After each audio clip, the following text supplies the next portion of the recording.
Samajwadi party मौन है, TMC मौन है। वे धमकी पे धमकी दिए जा रहे हैं। इन दंगाइयों का उपचार ही डंडा है, बिना डंडे के मानेंगे नहीं। अरे लातों के भूत बातों से कहां मानने वाले हैं। टीएमसी के वर्कर ही उपद्रव फैला रहे हैं और ममता बनर्जी उन उपद्रवियों को पालने का, संरक्षण देने का भक्षक रूपी काम कर रही है। ये जो आपका वक़्फ़ बिल लेके सबसे ज्यादा भड़काने का काम ममता बनर्जी किया और इसी का परिणाम आज सबको भुगत रहा है। इन वक़्फ़ प्रॉपर्टियों के ऊपर तृणमूल कांग्रेस के बहुत सारे नेताओं का उसमें वर्चस्व है, वो उसको पकड़ के रखे, उन्होंने उसको दखल कर लिया है।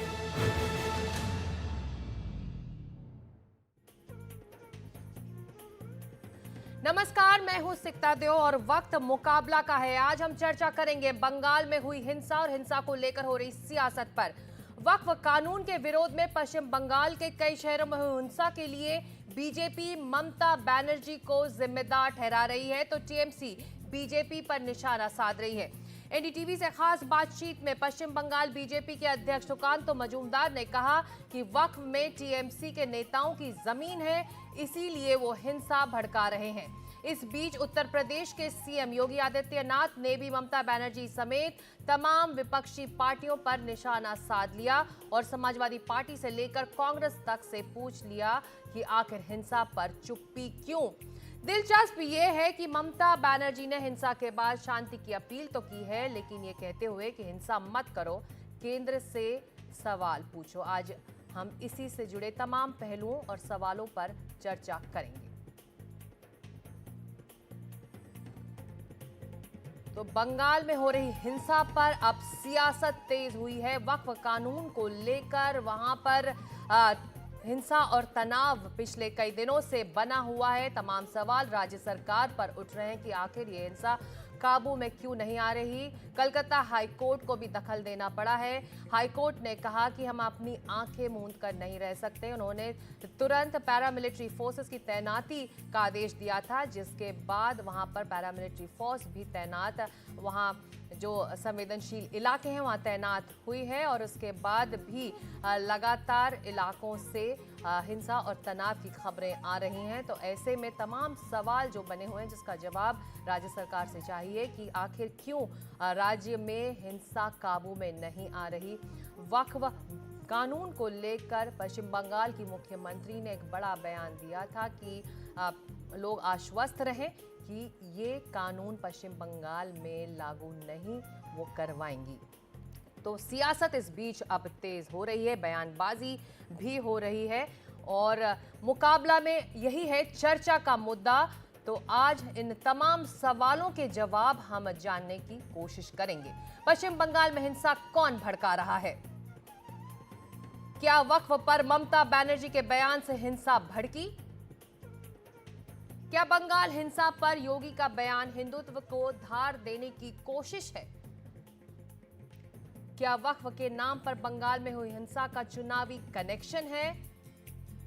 वक्फ कानून का विरोध दूसरे राज्यों में भी है, लेकिन हिंसा बंगाल में ही क्यों?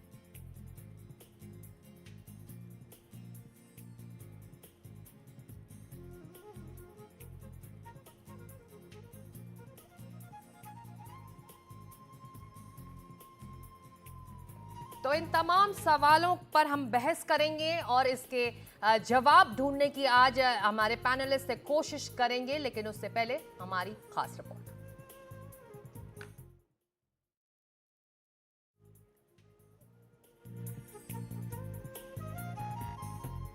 बहनों और भाइयों, इन दंगाइयों का उपचार ही डंडा है, बिना डंडे के मानेंगे नहीं। आप देख रहे होंगे बंगाल चल रहा है, वहां की मुख्यमंत्री चुप है, दंगाइयों को शांति दूत कहती है। अरे लातों के भूत बातों से कहां मानने वाले हैं। पश्चिम बंगाल में हिंसा पर सियासी बवाल बढ़ गया है, यूपी तक पहुंच गया है। योगी ने अपने अंदाज में हमला किया, विपक्ष के मौन पर सवाल खड़े किए और उन्हें बांग्लादेश जाने की नसीहत दे डाली। सेकुलरिज्म के नाम पर इन लोगों ने दंगाइयों को दंगा करने की पूरी छूट दे रखी है। पूरा मुर्शिदाबाद पिछले एक सप्ताह से चल रहा है, सरकार मौन है। बहनों और भाइयों, इस प्रकार की अराजकता पे लगाम लगनी चाहिए। सब लोग मौन है, कांग्रेस मौन है मुर्शिदाबाद के दंगों पर, कांग्रेस मौन है, समाजवादी पार्टी मौन है, टीएमसी मौन है। वे धमकी पे धमकी दिए जा रहे हैं, समर्थन कर रहे हैं। बांग्लादेश के अंदर जो हुआ था उसका समर्थन कर रहे हैं बड़ी बेशर्मी के साथ। अगर उन्हें बांग्लादेश अच्छा लगता है तो उनको बांग्लादेश ही जाना चाहिए। क्यों भारत की धरती पर बोझा बने हुए हो?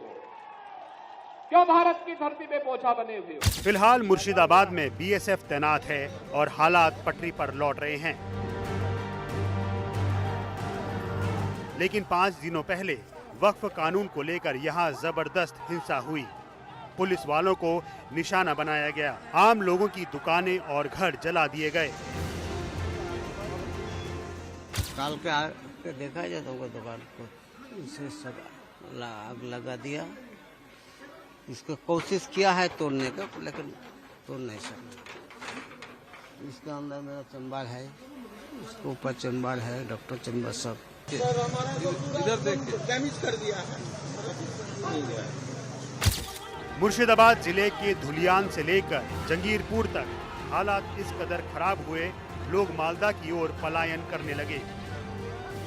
धुलियान से बहुत आदमी आया, अपना जीवन का बचने के लिए आया यहाँ पे। ऐसे के देश हमारा पश्चिम बंगाल चलेगा। मुर्शिदाबाद में हालात सामान्य होने लगे तो दक्षिण 24 परगना के भांगड़ में हिंसा हुई। यहाँ भी उपद्रवियों ने जमकर पत्थरबाजी की और पुलिस वालों को निशाना बनाया। लगातार हो रही हिंसा को लेकर सत्तारूढ़ टीएमसी और सूबे की सीएम घिरती गईं। बीजेपी ने उन्हें नई जिन्ना बता दिया। बंगाल की सरकार रक्षक बनने की बजाय भक्षक की भूमिका में, उपद्रवियों और टीएमसी के वर्कर्स में कोई फर्क नहीं है। टीएमसी के वर्कर ही उपद्रव फैला रहे हैं और ममता बनर्जी उन उपद्रवियों को पालने का, संरक्षण देने का भक्षक रूपी काम कर रही है। आज देश के अंदर ममता बनर्जी नए भारत की नई जिन्ना के रूप में उभरी। ममता बनर्जी ने ईद के दिन ही ऐलान कर दिया था कि वो राज्य में वक्फ कानून लागू नहीं होने देंगी और उसी बयान को बीजेपी बंगाल में हुई हिंसा की वजह मानती है।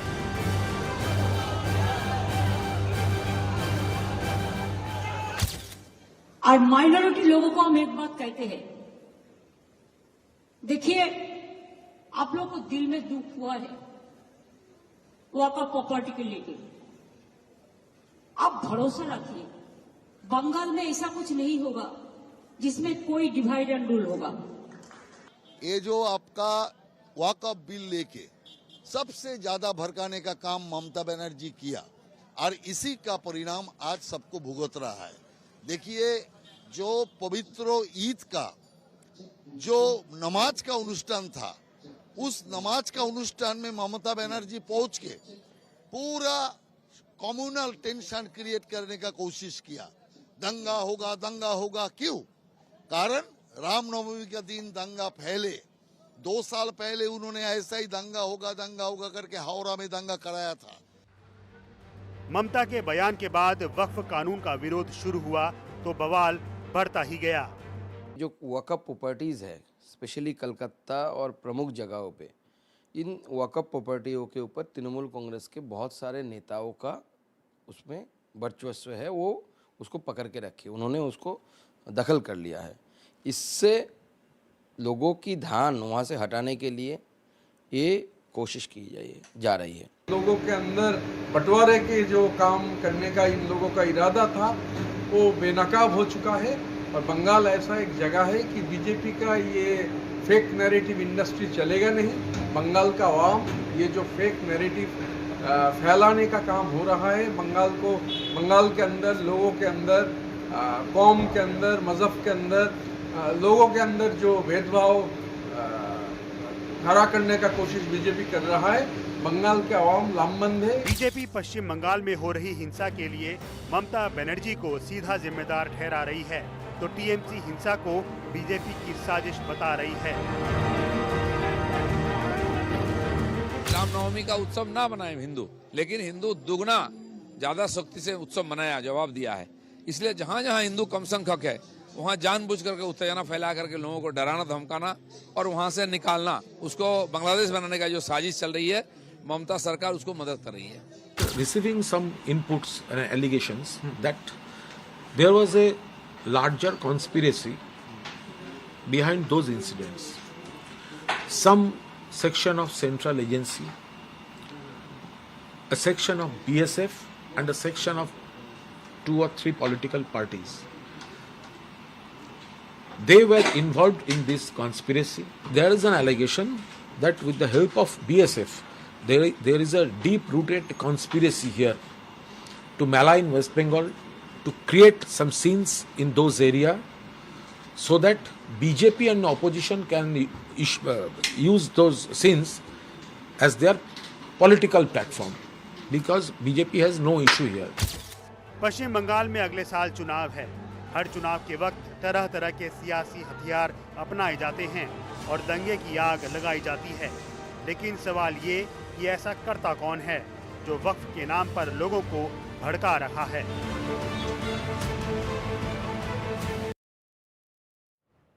तो पश्चिम बंगाल में हिंसा कौन भड़का रहा है, इस पर हम चर्चा करेंगे, लेकिन उससे पहले इस वक्त एक बड़ी खबर आ रही है, उस पर नजर डाल लेते हैं। ईडी ने कथित नेशनल हेराल्ड मनी लॉन्ड्रिंग मामले में कांग्रेस सांसद राहुल गांधी, सोनिया गांधी और कांग्रेस ओवरसीज प्रमुख सैम पित्रोदा के खिलाफ दिल्ली के राउज एवेन्यू कोर्ट में चार्जशीट दाखिल की है। चार्जशीट में सुमन दुबे और दूसरे लोगों के नाम भी शामिल हैं। अदालत ने इस मामले में आरोपों पर संज्ञान लेने की सुनवाई की तारीख 25 अप्रैल तय की है।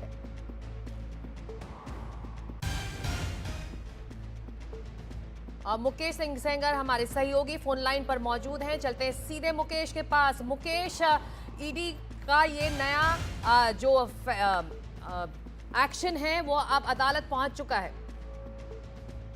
देखिए, ये खबर बहुत बड़ी है। खबर इसलिए बड़ी है कि ये पहला मौका है जब राहुल गांधी और सोनिया गांधी किसी मामले में चार्जशीट में आरोपी बने हैं। यानी कि ये पहला मामला है जब उनके खिलाफ किसी मामले में कोर्ट में चार्जशीट पेश हुई है।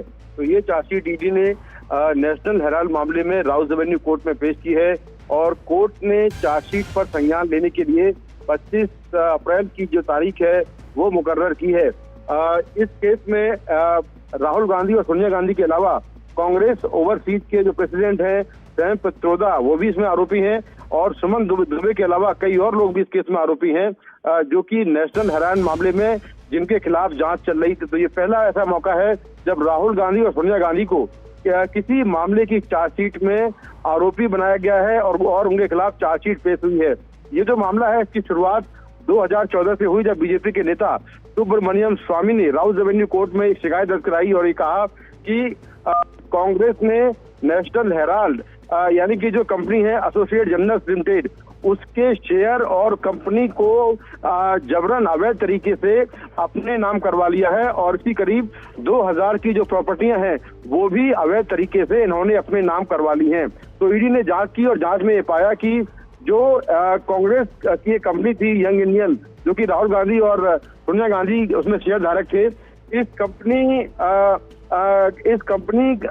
के जो शेयर थे, इस कंपनी के नाम जो है एसोसिएट जर्नल्स को इस कंपनी में मिला दिया गया, विलय कर दिया गया और जो एसोसिएट जर्नल्स के सारे शेयर थे और जो प्रॉपर्टियां थी वो अपने आप जो है वो यंग इंडियन के पास आ गई और यंग इंडियन जो है उसमें शेयर राहुल गांधी, सोनिया गांधी और दूसरे कांग्रेस नेताओं के थे। दरअसल नेशनल हेराल्ड पेपर छापने के लिए, प्रकाशित करने के लिए सरकार ने एसोसिएट जर्नल लिमिटेड, जो कि ये पेपर छापती थी, उस कंपनी को बड़े पैमाने पर लखनऊ, दिल्ली और मुंबई में रियायती दर पर जमीनें दी थी और इस कंपनी को कांग्रेस को करीब 90 करोड़ रुपए का कर्ज देना था, लेकिन कांग्रेस ने 90 करोड़ रुपए का जो कर्ज था वो माफ कर दिया।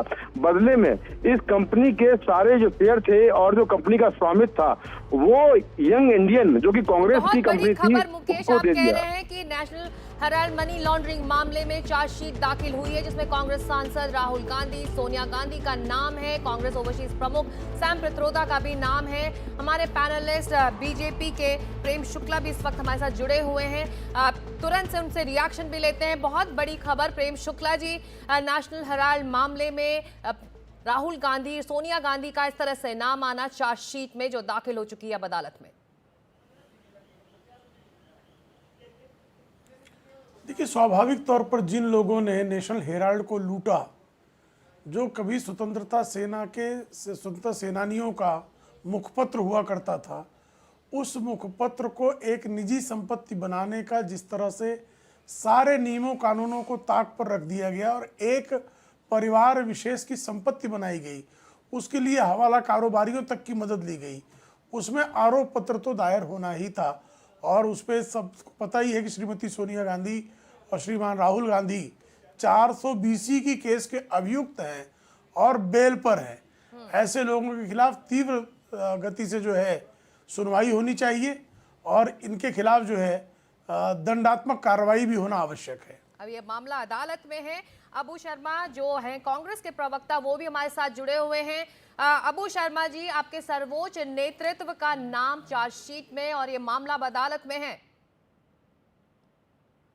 देखिए, ये अभी जानकारी प्राप्त हुई और इस बारे में पार्टी के वरिष्ठ नेता जरूर बताएंगे और ये विचाराधीन विषय है, तो जब तक विचाराधीन विषय रहे तो उसको प्रेम शुक्ला जी जिस तरह से लूटा बोल दिया, तो ये बोलना सही नहीं है। ये विचार व्यवस्था के ऊपर प्रेम शुक्ला जी ने हमला किया, इसी का लड़ाई हम लोग लड़ रहे, क्योंकि ये भारतीय जनता पार्टी विचार व्यवस्था के जुडिशियल सिस्टम के ऊपर हमला करते हैं। यही हमला के खिलाफ हम लोग लड़ रहे, राहुल गांधी जी के नेतृत्व में लड़ रहे और ये लड़ाई जारी रहेगा। और हम इतना तो बता सकते हैं, जब तक इसका पूरा विचार ना हो जाए, कम से कम आदरणीय प्रेम शुक्ला जी, आप इस तरह से लूटा ये शब्दों का प्रयोग मत कीजिए, ये शोभा नहीं देता है भारतीय विचार व्यवस्था में। आप कह रहे हैं कि कांग्रेस ऑफिशियल ब्रीफ का इंतजार करेगी इस खबर पर। लूटा बोला आपने। बिल्कुल, मनोज काका जी जो प्रवक्ता हैं समाजवादी आपने लूटा बोला। हाँ तो लूट है ही ना, उसको और क्या कहे। नहीं, आप प्रमाणित हुआ है तो क्या कहा जाए। प्रमाणित हुआ प्रेम शुक्ला जी, आप एक वरिष्ठ आदमी है, आप पढ़े लिखे आदमी हैं, आप विचार व्यवस्था को जानते हैं। लूट का आरोप है, मैंने कहा लूटा क्यों बोल रहे हैं आप? आरोप और लूटा दोनों में बहुत अंतर है। लूटा कहेंगे और क्या कहें, यही छूटा कहते हैं। हमला कर रहे हैं। जब तक वो छूटेगा नहीं तब तक लूटेगा कहा जाएगा। प्रेम शुक्ला जी जुडिशियल जब तक वो छूटेगा नहीं तब तक लूटेगा कहा जाएगा। दलितों के ऊपर अत्याचार बिल्कुल नहीं, बिल्कुल जुडिशियल सिस्टम पर कोई आरोप नहीं है। ऊपर अत्याचार इसी तरह बिल्कुल आरोप नहीं है। आरोप पत्र का जो भाषा है उसके अनुकूल मेरा बयान है। आप जजमेंट देने का कौन है? आरोप पत्र में क्या कहा गया? मैं जजमेंट कहाँ दे रहा हूँ? शुक्ला जी, मैं आरोप लगाऊंगा लूटा है उन्होंने। रखो, आजादी का लड़ाई लड़के लुटेरे नहीं शर्म करें और जो है लूट करने वाला शर्म करे। आप लोग कौन आजादी की लड़ी? सोनिया गांधी आजादी की लड़ाई लड़ी थी। इस देश का आजादी व्यवस्था को, अरे भाई आजादी की लड़ाई में अंग्रेजों के चरणों में गिरे हुए नेहरू आजादी की लड़ाई लड़े थे। मोतीलाल नेहरू जो ईस्ट इंडिया कंपनी की वकालत कर रहे थे वो आजादी की लड़ाई लड़े थे। क्या बात कर रहे? कौन आजादी की लड़ाई? जिस कांग्रेस की स्थापना ही अंग्रेजों ने की थी, जिसके तमाम अध्यक्ष अंग्रेज थे, वो आप बात करेंगे? अंग्रेजों के दलाल बात करेंगे? सवाल नहीं कर सकते, विचाराधीन विषय। अंग्रेजों के दलाल बात करेंगे? अंग्रेज जो है, ये जो अंग्रेजों के दलाल अंग्रेजी पर बात न करें महाराज। ये जो तानाशाही रवैया है, क्या तानाशाही रवैया? लूटने की छूट देते इटालियन को। हम है सब इटली वालों को लूटने की छूट देते तो अच्छा रहेगा। अहंकार, यही अहंकार। इटली वाले लूट के ले जाएं, श्रीलंका याद दिलाएगा और हम बने रहे मोह। श्रीलंका याद दिलाएगा, ये नहीं चलेगा। अहंकार मत कीजिए। क्या सीखा रामायण से? इतना विद्वान आदमी, हम तो आप जैसे विद्वान। अरे लुटेरों के खिलाफ कार्रवाई होना, इसमें अहंकार कहाँ से है? कौन है? कौन है आप? लुटेरों बोलने का अधिकार आपको लुटेरों किसने के दिया? खिलाफ विचाराधीन कार्रवाई विषय है। होना इतना और उसका शिक्षा नहीं अहंकार से है। क्या लेन देन है? मोदी जी आपको लुटेरों इतना को शिक्षा अहंकार था नहीं कि दिया। लूट लेंगे, कोई कुछ कर प्रेम नहीं पाएगा। शुक्ला जी, मैं किस तरह से बात कर रहा हूँ? आपका इतना अहंकार क्यों है?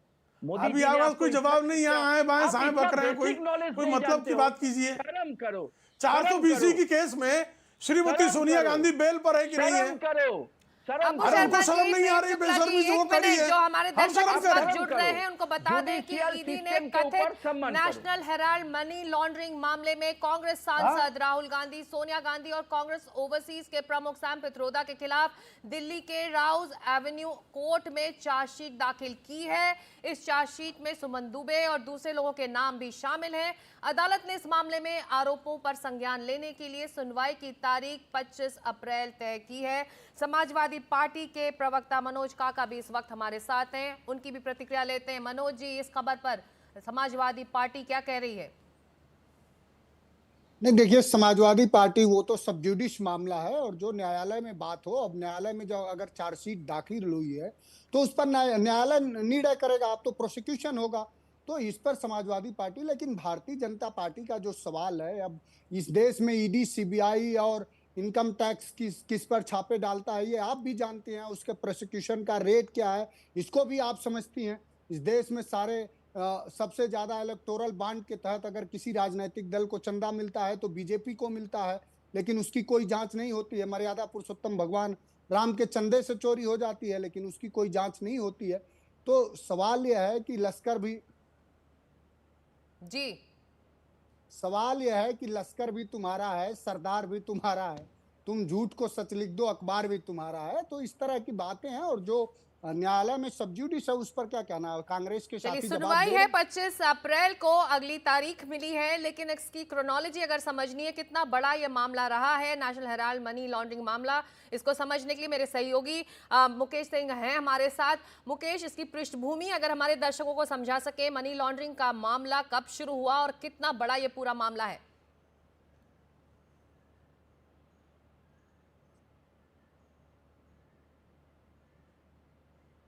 तो ईडी ने कथित नेशनल हेराल्ड मनी लॉन्ड्रिंग मामले में कांग्रेस सांसद राहुल गांधी, सोनिया गांधी और कांग्रेस ओवरसीज प्रमुख सैम पित्रोदा के खिलाफ दिल्ली की अदालत में चार्जशीट दाखिल कर दी है। इसकी अगली सुनवाई अब 25 अप्रैल को होगी। इस खबर पर हम अपडेट्स आपको लगातार एनडीटीवी पर देते रहेंगे। फिलहाल मुकाबला में आज चर्चा का मुद्दा है कि पश्चिम बंगाल में हिंसा कौन भड़का रहा है। तो हमारे पैनलिस्ट जो जुड़े थे वो इसी मुद्दे पर चर्चा करने के लिए जुड़े थे, उनसे आपको मिलवा देते। प्रेम शुक्ला प्रवक्ता बीजेपी के, मनोज काका प्रवक्ता समाजवादी पार्टी के, अबू शर्मा प्रवक्ता कांग्रेस के, शमीम रहमानी टीएमसी के समर्थक, संगीत रागी राजनीतिक विश्लेषक, आप सभी लोगों का स्वागत है मुकाबला में। अगर शमीम रहमानी साहब मैं आपसे शुरू करूं, पश्चिम बंगाल का ये मामला है, अब ये सबको एहसास है कि वहां पर जमीन पर वक्फ कानून के खिलाफ लोगों में विरोध है, लेकिन हिंसा काबू में क्यों नहीं आ रही, ये इस वक्त पश्चिम बंगाल के लिए सबसे बड़ा सवाल है, जिसका जवाब राज्य सरकार नहीं दे पा रही। नमस्ते, आदाब आपके व्यूअर्स को और सारे जो पैनलिस्ट हैं उनको। आपने अभी कुछ ही देर पहले कहा कि वहाँ स्थिति नियंत्रण में आ गया है, ये आप ही ने कहा, अभी आप उसको विरोध कर रही हैं। विरोधाभास है आपके स्टेटमेंट में। 200 से ज्यादा लोग अरेस्टेड हैं, चार्जशीट उसके उनके खिलाफ इंक्वायरी हो रही है। अब ये सारा चीज तो चल रहा है, बहरहाल ये तो दंगा का बात, लेकिन सवाल ये है कि इस मुल्क में एक सिस्टम है, एक प्रथा है कि कहीं भी कोई भी आदमी को ये इख्तियार है कि अगर उसके खिलाफ कुछ हो रहा है तो वो कहाँ जाएगा, जाने की जगह बताइए, कहाँ जाएगा वो। तो जाने के लिए हमारे इस देश के अंदर में जब बीजेपी को होता है तो वो भी सड़क पे आती है, ईश्वर चंद्र विद्यासागर की मूर्ति को तोड़ देती है और वो भी रास्ते पे आते हैं। उसको भी कंट्रोल किया बंगाल के गवर्नमेंट ने, और ये भी है इसको भी कंट्रोल करेगी। ऐसा नहीं है कि वहाँ दंगा होता रहेगा और जिन लोगों ने दंगा किया है उनके खिलाफ सख्त से सख्त जो है वो कार्रवाई होगी। मेरी बात को सुनिए जी, आप अगर ने कहा है बिल्कुल, मैं सप्लीमेंट्री सवाल भी आपसे पूछ रही हूँ। 200 से ज्यादा लोग आप कह रहे हैं कि गिरफ्तार हो चुके हैं, लेकिन क्या इसके पीछे किसका हाथ है, ये राज्य सरकार को पता चल गया है? ये जो हाथ है मैम, मैं तो कोई एजेंसी नहीं हूँ। जब तक ये जांच न हो कैसे पता चलेगा कि बीजेपी ने ही मास्टरमाइंड कराया हो। उनको यहाँ पर सत्ता चाहिए और सत्ता उनके पास उनसे जो है हर बार दूर होता नजर आ रहा है। तो वो यही सब करते हैं सत्ता में आने के लिए। ये उनका पुराना खेल है, हम लोग उस खेल में जाना नहीं चाहते। मैं आपसे कहता हूँ कि कोई भी कानून है जो इस देश के अंदर में सबको बराबरी का हक देती है। और आपको बता दें कि हम ये कहते हैं कि जैसे कानून को अगर आप देखें, बड़ा अजीब और विचित्र कानून है। एक आदमी 5 साल तक अगर मुसलमान है तो उसको क्या करना होगा साहब? उसको शोइंग भी होगा और डेमोन्स्ट्रेटिंग भी होगा। आप बताएं मैं किससे सर्टिफिकेट लूं? बीजेपी से कि मैं मुसलमान हूं कि नहीं हूं? या मैं 5 साल में मेरी दाढ़ी कितनी बड़ी होगी और कितना बार मैं नमाज पढ़ता हूं, इसको कौन अटेस्ट करेगा? अब ये कानून भी है। अब सवाल ये है कि अगर मैंने लैंड दिया, मैं उनसे सवाल करता हूं बीजेपी से वालों से कि अगर मैंने कहा कि मैं ये जमीन वक्फ करता हूं मंदिर बनाने के लिए, अगर मैंने मस्जिद के लिए किया और उसके लिए किया तो वो रद्द हो जाएगा, और अगर मैंने मंदिर को दिया तो वो वैलिड हो जाएगा। आप बताइए कि ये कौन सा कानून है, ये कौन सा इंसाफ है? वही लोग आपको बता सकते हैं। अब सवाल ये है कि ऐसे ऐसे कानून है जिसके अंदर में एक आदमी फैसला कर देगा, उसको जो है, अब मान लीजिए मेरी जमीन है वक्फ का, इस मुल्क के अंदर में मरने वाले की आखिरी इच्छा पूछी जाती है कि अगर कोई क्रिमिनल होता है ना, उससे भी पूछी जाती है कि साहब आप मर रहे हैं, आप बताइए आपकी अंतिम इच्छा क्या है? मेरी अंतिम इच्छा ये है कि मैं अपने प्रॉपर्टी का 1/3 कर सकता हूँ, कि ये मैं चाहता हूँ कि इस पर कोई भला काम हो, आने वाली नस्ल इससे फायदा उठाए। लेकिन ये कहते हैं कि साहब आप नहीं कर सकते हैं, पहले आप प्रमाण लाइए कि आप 5 साल तक शोइंग एंड डिमोन्स्ट्रेटिंग रहे हैं। रहमानी साहब, अब ये सब बिल्कुल आपको वक्त मिल चुका है, बाकी पैनलिस्ट को भी अब मुझे लाना होगा। वह कानून बन चुका है, संसद ने इसे पारित किया है। इसको लेकर अगर विरोध है, कुछ आपत्तियां हैं राज्य सरकार की, तो सुप्रीम कोर्ट का रास्ता है, बजाय कि इस बयान को आगे बढ़ाना कि पश्चिम बंगाल में लागू नहीं होगा। कानून के जानकार कह रहे हैं रास्ता है इसे लागू नहीं कराने का, बजाय कि ये बयान देने का। प्रेम शुक्ला जी, क्या बीजेपी ये दंगे भड़का रही है? टीएमसी तो ये कह रही है। जी पश्चिम बंगाल इस देश का हिस्सा। चलिए इनको सुन लेते हैं, आपने अपनी बात रखी। प्रेम शुक्ला जी, अब सिक्ता जी देखिए, पहली बात है कि इस वक्फ कानून पर जितनी भी प्रक्रिया होनी थी वो पूरी हुई। 1 करोड़ से अधिक लोगों का प्रतिवेदन लिया गया, 250 से अधिक संगठनों ने जो है उस पर भागीदारी की, उस पर जो है संसद में घंटों बहस हुई। बीच में क्यों बोल रही है? मैं आपको सुन रहा था ना, शमीम रहमानी बदतमीजी पर क्यों आमादा है? बदतमीजी पर क्यों आमादा है? ये यहाँ दंगा क्यों कर रहे हैं? यहाँ दंगा क्यों कर रहे हैं? जिहाद यहाँ क्यों कर रहे हो मित्र? अरे सर, आप यहाँ खून खराबा मत कीजिए, क्योंकि आप अभी जो है ना, अभी तुगलकी फरमान आपके जारी हो रहे हैं और वो आप खून खराबा मत कीजिए। हम जानते हैं आप लोग हिंसक श्रृंगालों से मिले हुए हैं, लेकिन यहाँ तो हिंसा मत कीजिए। जगह तुगलक बैठा था, इतना हिंसक श्रृंगाल, अब तुगलक और तैमूर आपके वो पूर्वज रहे होंगे। हम तो राम और कृष्ण वाले हैं मित्र, फरमान वो नहीं, हम तो राम और कृष्ण वाले हैं। तुगलक और नादिर शाह के अपना पूर्वज आप ही मानते हैं। हम लोग तो राम और कृष्ण के मानने वाले हैं, हम तो शिव और विष्णु को मानने वाले हैं। अरे तुगलक, मानने वाले, नादिर, यजीद, ये आपके पूर्वज हैं। आप व्यापार, इब्लीस आपके पूर्वज है मित्र, हमारे नहीं है। चलिए प्रेम जी, इब्लीस आपके पूर्वज है, हमारे नहीं। आप ये मत बोलो समझ सर। पा रही है क्यों नाराज? अरे मुझे बोलने दे तब ना। हो रहे हैं क्यों सड़कों पे उतर आए? अब जो है शमीम रहमानी जो है शांत हो, तब मैं बताऊं ना। अच्छा साहब, आप गुस्सा मत होइए, बोलिए। शमीम रहमानी शांत हो तब तो मैं करूं। आपने ताने कसे हैं, आप बोलिए इत्मीनान से। देखिए, मैं तो बहुत नरमी से, बहुत प्रेम से बोल रहा हूँ। शमीम बाबू, आराम से शांत हो जाइए। देखिए, वक्फ के कानून पर जितनी भी संवैधानिक प्रक्रिया, लोकतांत्रिक प्रक्रिया होनी चाहिए थी, उस समग्र संवैधानिक लोकतांत्रिक प्रक्रिया के माध्यम से वो कानून बन गया। अब उस कानून पर जिसको जिसको आपत्ति है वो सारे सर्वोच्च न्यायालय में आए हैं, क्योंकि सर्वोच्च न्यायालय इस देश के संविधान का कस्टोडियन है। तो उसमें ये जो असंवैधानिकता की बातें कर रहे हैं उस पर सर्वोच्च न्यायालय में बहस होगी और चर्चा होगी।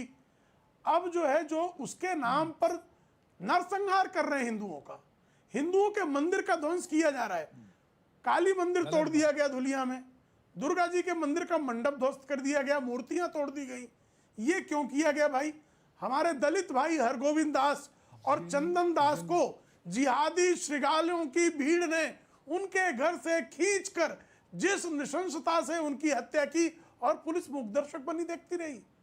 आप हिंदुओं को, दलित हिंदुओं को आप नृशंसता से वक्फ कानून का विरोध करने के नाम पे हिंदुओं के घर जलाएंगे, हिंदुओं की हत्या करेंगे, हिंदुओं के मंदिरों को तोड़ देंगे, हिंदुओं की बसों को तोड़ देंगे, भगवा ध्वज अगर किसी वाहन पर हो तो उस पर हमला कर देंगे। ये जो श्रृगालों की भीड़ ने हिंसा की पराकाष्ठा की, उसकी जवाबदेही तृणमूल कांग्रेस सरकार की बनती है कि नहीं बनती? एक सिद्दीकुल्ला चौधरी जो सुश्री ममता बनर्जी की सरकार में मंत्री है, वो कहता है कि हम कलकत्ता जो है 10-10 हजार की भीड़ 50 ठिकानों पर करके और मूड़ी खाकर जो है हम उसको पूरी कलकत्ता को बंद कर देंगे, और उसको जो है मंत्रिमंडल में आप रखती हैं। इस तरह की जिहादी शक्तियों को पालने का दुष्कर्म ममता बनर्जी स्वयं करती हैं। इसका क्या औचित्य है?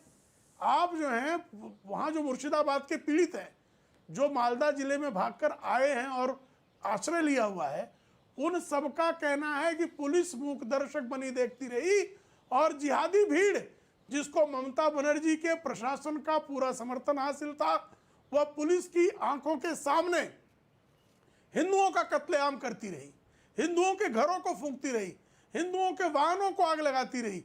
अरे भाई, ये विरोध का कौन सा तरीका है? आप बंगाल को बांग्लादेश बनाने पर तुले हुए हैं। आप जब बांग्लादेश में हिंदू मारा जाएगा, बंगाल में हिंदू मारा जाएगा, जब इनकी इच्छा खड़ी होगी कभी मालदा में दंगा कर देंगे, कभी बशीरहाट में दंगा कर देंगे, और दंगा भी नहीं है, नरसंहार है एक तरफा। पर प्रेम शुक्ला जी टीएमसी तो ये कह रही है, प्रेम शुक्ला जी टीएमसी तो ये कह रही है कि जो लोग नाराज हैं वो सड़कों पर हैं, नरसंहार करती है, वक्फ कानून को लेकर। प्रेम शुक्ला जी, वक्फ कानून को लेकर जो नाराजगी है वो अब सड़कों पर दिखाई दे रही है, लेकिन सवाल ये बनता है कि अगर ये नाराजगी हिंसक हो रही है तो इसको एक तरह से लगाम लगाने की जिम्मेदारी राज्य सरकार की बनती है, और इसी सवाल का जवाब हमको भी चाहिए। तो बाकी पैनलिस्ट को लाऊंगी। संगीत रागी जी, आंकड़ों पर कुछ नजर डालें तो उत्तर प्रदेश में करीब 2.2 लाख वक्फ की प्रॉपर्टी है, पश्चिम बंगाल में करीब 80,000 के आसपास वक्फ की प्रॉपर्टी है। लेकिन ऐसा क्यों है कि उत्तर प्रदेश में हिंसक विरोध नहीं हो रहा है? पश्चिम बंगाल में सड़कें जल रही हैं, वाहन और पैरामिलिट्री फोर्सेस को अटैक किया जा रहा है। देखिए, सिकता पश्चिम बंगाल ममता बनर्जी के नेतृत्व में पिछले विगत कई वर्षों के अंदर इस्लामिक जिहाद की एक नई प्रयोगशाला के तौर पर उभरा है। ये पहली ऐसी घटना नहीं है। आपको याद होना चाहिए कि 2016 में भी मालदा में दंगा हुआ था और हिंदुओं के घर जलाए गए थे। 2017 में बसीरहाट में दंगा हुआ था और एक तरफा हिंदुओं के घर जलाए गए थे। आप टीवी राजेश्वर की रिपोर्ट पढ़िए, वो 1998 की रिपोर्ट है। बांग्लादेश के सीमावर्ती ही जिले से जितने भी हिंदू थे वो सारे भाग करके शरण ले चुके हैं शहरों के अंदर, और औने पौने दाम पर जा रहे हैं। और इसको प्रश्रय किसने दिया? पहले वामपंथी सरकार ने दिया, अब ममता बनर्जी उनको दे रही है। और मुझे लगता है कि हिंदू इस दुर्दशा के लिए स्वयं अभिशप्त है। यदि गाजा में दंगे हो, गाजा में यदि मुस्लिम मारा जाता है, यदि स्वीडन में कुछ होता है, तो उसके लिए भारत का मुसलमान सड़कों पर आकर के नंगा नाच करता है। आप मुर्शिदाबाद में घटना घटती है, वसीरहाट में घटना घटती है, आपने किसी साधु संत को सड़क पर उतरते हुए देखा है?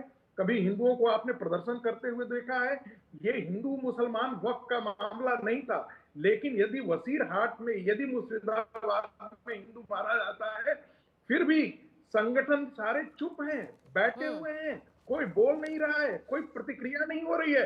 मुझे लगता है कि इस पर ये एक बहुत बड़ा चिंतन का विषय है। एक सामान्य प्रतिक्रिया की मैं बात करता हूं। मैं ये नहीं कहता हूं कि हिंदू समाज हिंसक हो जाए, मैं ये नहीं कहता हूं, लेकिन यदि 77% बंगाल का हिंदू समाज यदि संगठित होकर के, खड़ा होकर के यदि सड़क पर प्रदर्शन करने के लिए आता, तो ममता सरकार की ये हिम्मत नहीं थी कि इन दंगाइयों को वो एक नहीं करते। आपको ध्यान में होना चाहिए कि पश्चिम बंगाल के अंदर जो 33% मुसलमानों की जनसंख्या है, वहां पर इस्लामिक टेररिज्म का एक नया पॉकेट खड़ा हो रहा है। और ये कोई आज से नहीं है, इसलिए मैं इस प्रकार के दंगों को, मुझे कोई आश्चर्य नहीं हो रहा है। मैं मानता हूं कि जो हिंदू संगठन है उनको अब इसका खुलकर के विरोध करना चाहिए और वक्त के समर्थन में, वक्त कानून के समर्थन में उनको भी अब सड़कों पर आना चाहिए। आप कह रहे हैं कि जो अपीजमेंट की राजनीति अपनाई टीएमसी ने, होना चाहिए और बताना की चाहिए राजनीति जो अपनाई है, तुष्टीकरण की राजनीति जो अपनाई है, का एक हिस्सा है कि लैंड जिहाद। बिल्कुल, जो अपीजमेंट की राजनीति अपनाई है उसकी का नतीजा है कि आज सड़कों पर हिंसा देखने को मिली है, जबकि विरोध बाकी राज्यों में भी हो रहा है लेकिन वहां इतना तनाव नहीं है। लेकिन आज मुख्यमंत्री जो हैं उत्तर प्रदेश के, आप दोनों से मेरा सवाल है, अबू शर्मा जी और मनोज काका जी, कि आप लोगों ने कन्वीनियंटली चुप्पी साध रखी है पश्चिम बंगाल में जो कुछ हो रहा है उस पर, आप अपने सहयोगी टीएमसी के लिए कुछ नहीं बोल रहे हैं। मनोज काका, आपसे शुरुआत। समाजवादी पार्टी ने इसका कड़ा प्रतिकार किया है। हमारे राष्ट्रीय अध्यक्ष जी ने बयान दिया है और उसको आपको समग्रता के दृष्टिकोण से देखना चाहिए कि पश्चिम बंगाल में जो कुछ हो रहा है, जितने भी दंगे हो रहे हैं उसमें भारतीय जनता पार्टी का हाथ है। और इस देश में चाहे वो गुजरात के दंगे रहे हों, चाहे वहां के रहे हों, चाहे मुजफ्फरनगर के दंगे रहे हों, चाहे हाल ही में बहराइच में जो दंगा हुआ हो, चाहे जो संभल में हुआ है, देश में दंगों को पोषित करने का अगर किसी का पूरा हक रहा है और जो लोग हमेशा दंगाइयों के साथ रहते हैं, जो लोग कोई भी जिम्मेदारी लेना नहीं चाहते, जो लोग चाहते हैं कि इस समाज में, इस देश में नागरिक न मजबूत हो बल्कि धर्म का ध्रुवीकरण हो और वो किसी के हक में नहीं है, ये वही लोग हैं जिनका कोई इतिहास नहीं है। आजादी के शुरुआती दौर से भी जो लोग माफी मांगते रहे और माफीनामा के चंदे के सहारे अपना जीवन जीते रहे, उनका कोई इतिहास नहीं है, वो भारतीय जनता पार्टी के लोग हैं। इस देश में जहां भी दंगा हो रहा, समाजवादी पार्टी चाहे उत्तर प्रदेश के संदर्भ में हो, चाहे पश्चिम बंगाल के संदर्भ में हो, आप ही के संवाद में शुरुआती संदर्भ में आपने कहा कि लोग शंका जता रहे हैं कि बांग्लादेश से आ रहे हैं। अगर बांग्लादेश से, अगर विदेश की धरती से हमारे धरती पर कोई आतंकवादी गतिविधि हो रही है तो उसकी जिम्मेदारी इस देश के माननीय गृह मंत्री की है, सरकार की है। तो क्या भारतीय जनता पार्टी के जो साथी हैं वो ये कहना चाह रहे हैं कि हमारे गृह मंत्री फेल हैं, वो देश की सरहदों को सुरक्षित नहीं कर पा रहे हैं, इसीलिए चाइना के संदर्भ में तो आपने देखा ही कि वो काउंटी बना चुका है और विदेश मंत्रालय के प्रवक्ता जायसवाल जी ने बयान दिया है। तो ये सारे सवाल भारतीय जनता पार्टी पर, और जो उत्तर प्रदेश के मुख्यमंत्री जो भाषा बोल रहे हैं कि लातों के भूत बातों से नहीं मानते, वो ठीक ही बोल रहे हैं। यही बात तो हमारे राष्ट्रीय अध्यक्ष जी ने अभी 3 दिन पहले कहा। उनको यही संवाद उत्तर प्रदेश के संदर्भ में करणी सेना को कहना चाहिए कि एक दलित सांसद के घर पर जाकर के तलवारें लहरा रहे हो, राइफल लहरा रहे हो, बुलडोजर लेके जा रहे हो, दलितों की इतनी अगर माया हो तो इलाहाबाद में एक दलित साथी को, एक दलित साथी को जो मजदूरी के लिए काम करता था, मुख्यमंत्री जी के स्वजाती लोगों ने उसे जिंदा जला दिया। बिल्कुल, किसी भी कानून सिक्का जिंदा जला दिया, जिंदा। इससे भी भत्स क्या हो सकता है? किसी राजनीतिक पार्टी को हो सकता है और ये ऐतराज लेकर वो अदालत जा सकती है, वहां से एक रास्ता निकाल सकती है, बजाय कि ये बयान देना कि यहाँ पर लागू नहीं होगा, डिवाइड एंड रूल नहीं होने देंगे। अगर एक मुख्यमंत्री कह रहे हैं तो ऐसे में तो लोग उत्तेजित होंगे कि नहीं होंगे? अबू शर्मा जी।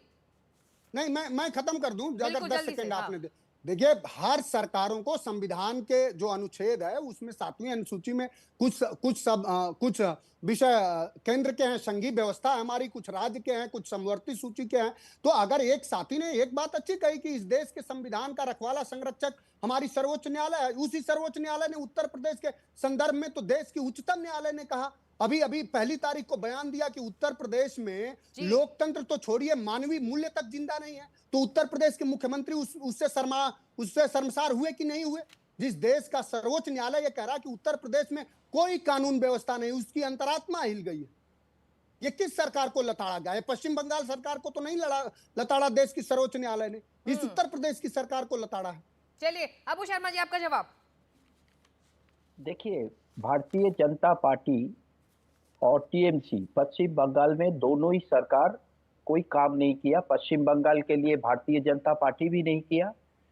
हमारा एक रेल मंत्री हुआ करते थे एवीए गनी खान चौधरी, उन्होंने उस मालदा जिला के लिए इतना काम किया, आज भी हम वहां से चुनाव जीतते हैं। सोचिए आज भी चुनाव जीतते हैं।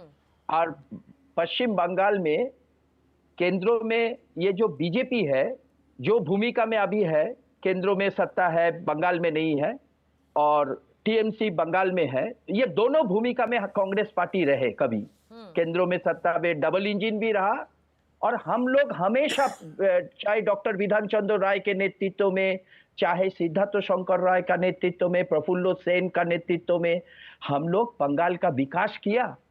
आज जो बंगाल स्थिति में है वो कांग्रेस का विकास का स्वरूप पे खड़ा है। तो भारतीय जनता पार्टी और केंद्रों से कैबिनेट मंत्री भी हुआ करते थे, PR दास मुंशी, प्रणब मुखर्जी, AVA गनी खान चौधरी, अजीत पंजा, ये लोग बंगाल का विपक्ष उन्नयन करते थे, डेवलपमेंट करते थे। तब वहां वामपंथी का शासन था। हम हिंदू मुस्लिम नहीं करते थे, हम जमीन में बंगाल का काम करते थे। आज क्या हुआ, एक भी कैबिनेट मंत्री नहीं है पिछले 12 साल से। मोदी जी जवाब दे, आप बंगाल को इतना प्यार करते हो, आप टीएमसी का हिंदू का इतना प्यार करते हो, शारदा का क्या हुआ, नारोदा का क्या हुआ?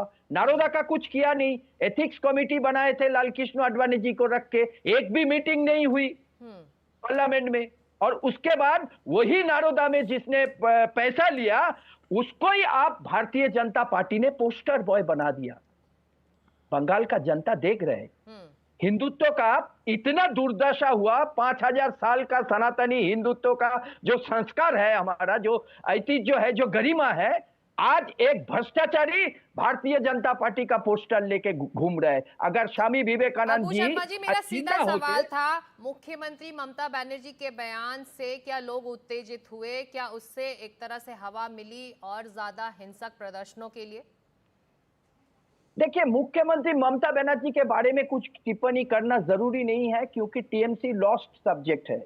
2026 में टीएमसी सत्ता में नहीं आएंगी, तो इस बारे में कोई टिप्पणी करना और थोड़ा इंतजार करना है, थोड़ा बर्दाश्त करना है, इससे ज्यादा कोई टिप्पणी करना जरूरी मैं नहीं समझता हूँ। चलिए, तो आप कह रहे हैं कि आप एक्शन में आएंगे, लेकिन रहमानी साहब, चुनावों का इंतजार कांग्रेस कर रही है, लेकिन ये बताइए कि जब 2019 में मुर्शिदाबाद में दंगे हुए या फिर विरोध हिंसक प्रदर्शन हुए सीए को लेकर, तो एक तरह से ये जो पूरा इलाका है वो सेंसिटिव है, संवेदनशील है। ऐसे में आपको नहीं लगता राज्य सरकार को इन इलाकों में ज्यादा एहतियात बरतना चाहिए था, अगर इस तरह के विरोध यहाँ से स्वर सुनाई दे रहे थे? तो जी, आप ये जो क्वेश्चंस हैं, ये क्वेश्चन ये लोग रेस करते रहते हैं। ऐसा नहीं है कि इसके प्रोटेक्शंस नहीं लिए जाते। जो कुछ भी है, वो जो कुछ भी हुआ है, ये एक फेलियर है, इसको मान लिया। लेकिन ये फेलियर क्या है कि अगर कोई आदमी पीछे से इसको भड़काता रहे तो आप कितना फायर ब्रिगेड लेके दौड़ती रहेंगी आग के पीछे। पूरे हिंदुस्तान में यही काम है बीजेपी का। अभी आपने सुना, बहरहाल उसको जाने दीजिए। मैंने उनके मुंह से बहुत अच्छी बात उन्होंने कही। उन्होंने कहा कि मेरा जो जहां उनको कोई मेरे नाम जैसा आदमी मिलता है तो भाइयों को वो जिहादी नजर आते हैं। सही बात है, आप हमको जिहादी इसलिए कहते हैं, जिहाद इसको नहीं कहते हैं कि कोई जिहाद, कहते हैं इस बात को कि कोई आदमी प्रतिवाद कर रहा है, आपके खिलाफ बात कर रहा है। क्यों? कि आप किसी का हक दमन करना चाहते हैं। आपने जो कहा कि ये सारे जो कुछ भी हो रहा है आप करते जाइए, आपके पास एक और एक और एक और एक, लेकिन आपके पास में एजेंडा क्या है कि ये जो पॉपुलर जो है एक सब्जेक्ट मिल गया है, वो है कि आपको माइनॉरिटीज के साथ, दलित के साथ, क्रिश्चियंस के साथ, इनके साथ आपको खेलना है और पोलराइज करना है। बाकी इस देश में बहुत काम है जो शिक्षा पर करना होगा, जो आपको जा करके हेल्थ पे करना है। अभी कुछ दिन पहले महामारी गुजरी है, आपको मैं बता दूं कि हेल्थ सिस्टम में क्या हाल है। आप जा करके देख लीजिए कि यहाँ के हॉस्पिटल में लोग कैसे मर रहे हैं। उसका जो है, इनको कोई बिल लाया है कभी कि हाँ नहीं आई, ये प्रोटेक्शन है आपको? आवाम मर रहा है। एक वहां तो झगड़ा हुआ किसी वजह से, जो है वो गलत हुआ कि 2 हिंदू या 4 हिंदू मर गए होंगे, वो कहते हैं हमसे। एक भी आदमी मरा है तो गलत हुआ है, मैं उसकी निंदा करता हूं। लेकिन मैं बताऊं आपको कि इन अस्पतालों के अंदर में जहां लाखों हिंदू रोज जो है जिनको इलाज नहीं मिलती है लौट जाते हैं, उसके हत्या का जिम्मेदारी कौन लेगा? ये बीजेपी सरकार लेगी? जी, कौन है ये लोग? कहाँ है वो, जा करके कभी पूछे प्रेम वहाँ शुक्ला जी कि और मॉर्ग संगीत को रागी मॉर्ग जी, में आप दोनों पड़ा से हुआ मेरा है। सवाल है, अगर आप मैंने आइए रहमानी मेरे साहब साथ से ये कभी सवाल पीजी में, पूछा मेरे कि बच्चे क्या डॉक्टर हैं, वो आपको मुख्यमंत्री ममता बताएंगे कि वो बनर्जी लोग के कहाँ हैं। बयान वहाँ से बीजेपी आपको नजर हिंसा नहीं आएगी, भड़की, तो मदद ऐसे करते हुए में नजर नहीं बिल्कुल आएगी। रहमानी साहब, मैं दंगा फैलाने में आगे इनका एक बढ़ाएंगे इस नंबर हाथ है। डिबेट को, आगे बढ़ाएंगे। तो ऐसे में जब आज उत्तर प्रदेश के मुख्यमंत्री का ये जो बयान आ रहा है, तो आपको नहीं लगता कि ये इस तरह के बयानों से हिंदुत्व की धार ही तेज होने वाली है और एक तरह से और ज्यादा दोनों समुदायों को बांटने की कोशिश हो रही है? सिकटा एक कहावत है, सकम सिकटा जी साठम मुझे कृपा समाचरे। करके बताइए, ये बंगाल की दुष्टता का धरती जवाब पर जो है वो इन- सद्भाव से नहीं हो सकता है। दुष्टता का जवाब आपको ताकत की भाषा से ही की जा सकती है, और दंगाई कोई याद से नहीं है। पश्चिम बंगाल के अंदर इस्लामिक जिहाद पूरे उफान पर है, ये मैं बहुत गंभीरता से कह रहा हूं। ममता बनर्जी ने उस कॉन्स्टिट्यूएंसी को नर्चर किया है। जो बांग्लादेशी, आज बांग्लादेशियों के बारे में बात की जाती है, इंद्रजीत गुप्ता तो सीपीआई के गृह मंत्री थे, उन्होंने क्या संसद के अंदर कहा है, 1 करोड़ से ज्यादा बांग्लादेशी आकर के घुस बैठ गए थे। हितेश्वर साकिया जो है, अरे वो साहब, तो 99 वो गृह में मंत्री कहे थे क्या कि कर 3 रहे करोड़ हैं? बांग्लादेशी आकर के घुस रहे हैं। ये किसने दिया? यही कांग्रेस पार्टी थी जिसने कहा कि हम असम के अंदर अली और कुली के सहारे सत्ता में काबिज होते हैं। पश्चिम बंगाल के वामपंथी और कांग्रेसी सरकारों ने इस्लामी जिहाद को बांग्लादेश, पश्चिम बंगाल के अंदर शरणगाह बनाया है। ये रोहिंग्याओं को परमिशन देने के लिए लड़ते हैं, और ये आज नहीं, इससे आने वाले दिनों में पश्चिम बंगाल दूसरा कश्मीर बनेगा, इसकी मैं कम से कम भविष्यवाणी जरूर कर सकता हूँ। प्रेम शुक्ला जी, सबका साथ सबका विकास ये नारा है सरकार का, ऐसे में ये मैसेज क्यों नहीं पहुंच पा रहा? हर कदम पर क्यों विरोध करना पड़ रहा है? क्यों ये सरकार या बीजेपी समझाने में नाकामयाब हो जाती है कि ये देश के हित में है? चाहे धारा 370 को लेकर विरोध हो, चाहे सीएए को लेकर विरोध, और अब वक्फ कानून को लेकर, ये देश की बेहतरी के लिए है। ये क्यों मैसेज नीचे तक नहीं पहुंच पाता है? देखिए, अनुच्छेद 370 हमने लागू किया, और कश्मीर जो है, आज आप अनुच्छेद 370 लागू करने के पहले और आज के कश्मीर का अंतर विजिबल है, कोई भी बता सकता। लोग कहते थे कि अनुच्छेद 370 लागू हो जाएगा तो कोई भी तिरंगे को कंधा देने वाला नहीं बचेगा।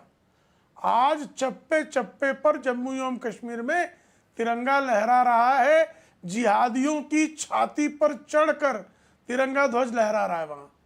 तो किसको का हम कहाँ समझाने में नाकामयाब रहे?